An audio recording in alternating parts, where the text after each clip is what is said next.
अशाच ताज्या व महत्त्वाच्या घडामोडी जाणून घेण्यासाठी आमच्या नाशिक प्लस न्यूज चॅनलला सबस्क्राइब करा व बेल आयकॉनला। मालेगावच्या सर्व महायुतीच्या पदाधिकारी कार्यकर्ते नेते मंडळींनी जीवाचा रान केले, प्रचंड कष्ट घेतले।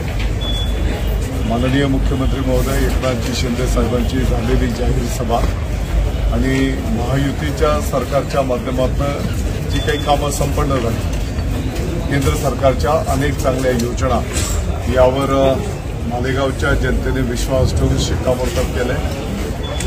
प्रामुख्याने लाडक्या बहिणींनी तर अतिशय प्रभावी आशीर्वाद दिलेले आहेत आणि या सर्वांच्या एकत्रितपणामुळे हा मोठा विजय या ठिकाणी संपन्न झालेला आहे। निश्चितपणे येणाऱ्या काळामध्ये जो काही आपला वचननामा आहे त्याच्यामध्ये नारपारचा प्रकल्प मार्गी लावणं, मालेगाव जिल्ह्याची निर्मिती करणं, मोठ्या प्रमाणात रोजगार निर्मिती कशी करता येईल त्याच्यावर लक्ष केंद्रित करणं आणि एकंदरीत काय तर मालेगावचा सर्वांगीण विकास हे ब्रीद घेऊन आपण सर्वजण काम करणार।